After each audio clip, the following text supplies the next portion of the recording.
அது ராத்திரி 12 மணி. ராஜு நல்லா அவன் வீட்டுல தூங்கிட்டு இருந்தான். அப்ப யாரும் அவனோட கனவுல, வா ராஜு, பக்கத்துல வா, சீக்கிரமா வா அப்படின்னு சொல்லி கூப்பிட்டாங்க. உடனே அவனும் தூக்கத்திலேயே நடந்துக்கிட்டு ஊர் எல்லையில இருந்த பாலடைஞ்ச வீட்டுக்குள்ள போயிட்டு திரும்ப வெளியே வந்து அவனோட வீட்டுல படுத்து தூங்க ஆரம்பிச்சிட்டான். மறுநாள் காலையில வேலைக்கு போயிட்டு வீட்டுக்கு வந்த அவன் தன்னோட மனைவி கிட்ட, இன்னைக்கு எனக்கு ரொம்ப சோர்வா இருக்கு, என்ன ஆச்சுன்னே தெரியல. நீங்க வேலைக்கு போறீங்கல்ல, அதான் உங்களுக்கு ரொம்ப சோர்வா இருக்கும். இன்னைக்கு சாப்பிட்டுட்டு நல்லா ரெஸ்ட் எடுங்க அப்படின்னு சொன்னான். அதை கேட்டு அவனும் சாப்பிட்டுட்டு நல்லா ரெஸ்ட் எடுத்தான். ராத்திரி 12 மணி ஆச்சு. 12 மணி ஆச்சு.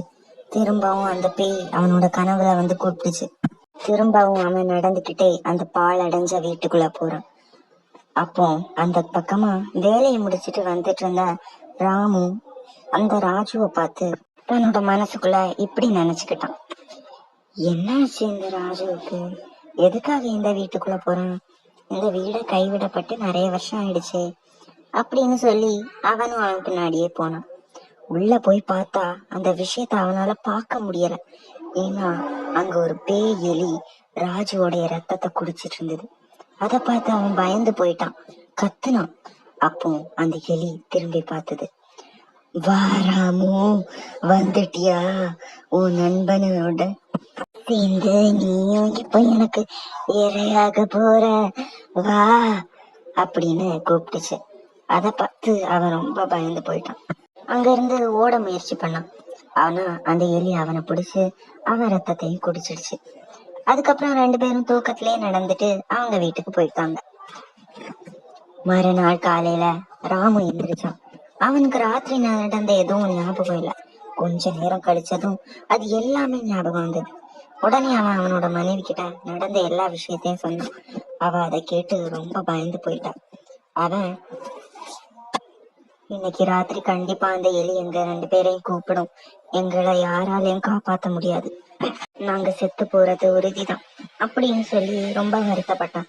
அதை கேட்டு, ஐயோ எதுக்குதான் இந்த எலி இப்படி எல்லாம் பண்ணுதோ அப்படின்னு சொல்லி அவனோட மனைவியும் ரொம்ப வருத்தப்பட்டான். நீ கவலைப்படாத, நம்ம ஊர்ல டாக்டர் இருக்கார்ல, அவரை கூட்டிட்டு வா, அவர்கிட்ட இருந்து ஏதாவது வழி கிடைக்கும் அப்படின்னு சொன்னான். அதை கேட்டு அவளும் டாக்டரை கூப்பிடுறதுக்காக வெளியே ஓடி போனான். டாக்டர் கிட்ட நடந்த எல்லா விஷயத்தையும் சொன்னான். அதை கேட்ட உடனே டாக்டர் சரின்னு ராத்திரி வரைக்கும் வெயிட் பண்ணாங்க. ராத்திரி 12 மணி ஆச்சு. திரும்பவும் அவங்க 2 பேரும் அந்த பால் அடைஞ்ச வீட்டுக்குள்ள போறாங்க. இந்த தடவை டாக்டரும் ராமுவோட மனைவியும் அந்த வீட்டுக்குள்ள அவங்கள பின்தொடர்ந்துட்டு போறாங்க. அந்த எலிய பார்த்து அவங்க பயந்தே போயிட்டாங்க. உடனே டாக்டர், இந்த எலிக்கு பேய் பிடிச்சிருக்குன்னு நினைக்கிறேன், அதனாலதான் இது இப்படி பண்ணிட்டு இருக்கு அப்படின்னு சொல்லி ஒரு நெருப்பு பந்தத்தை எடுத்துக்கிட்டு அந்த எலிய நோக்கி போறாரு. உடனே அந்த பேய் பயந்து போய், ஏய் டாக்டர், ஒழுங்கா சொல்றத கேளு, இல்ல இவங்க 2 பேரையும் நான் கொன்னுருவேன் அப்படின்னு சொன்ன.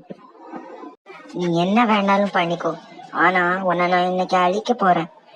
அதை கேட்டவுடனே அந்த எலி ரொம்ப பயந்து போய், ஐயோ டாக்டர், என்ன ஒண்ணும் பண்ணிடாதீங்க, நான் இங்க இருந்து போயிடுறேன். சரி, அப்போ உடனே இந்த எலியோட உடம்புக்குள்ள இருந்து வெளியே போ அப்படின்னு சொன்னாரு. அதை கேட்டவுடனே அந்த பேயும், சரி இப்பவே போயிடுறேன் அப்படின்னு அந்த எலி உடம்ப விட்டு வெளியே போயிடுச்சு. எலியும் சத்தம் போட்டுக்கிட்டே அங்க இருந்து ஓடிடுச்சு. அவங்க 2 பேரும் மயங்கி விழுந்தாங்க. டாக்டர் அவங்களுக்கு இன்ஜெக்ஷனை போட்டு எழுப்பி விட்டாங்க. அவங்க 2 பேரும் தூக்கத்துல இருந்து எந்திரிச்ச மாதிரி ஹாயா எந்திரிச்சாங்க. டாக்டர் நடந்த விஷயம் எல்லாத்தையும் சொன்னாங்க. அதை கேட்டு அவங்க 2 பேரும் ரொம்ப பயந்துட்டாங்க. இந்த மாதிரி டாக்டர் அவரோட சாதியத்தால 2 உயிர்களை காப்பாத்தினாரு.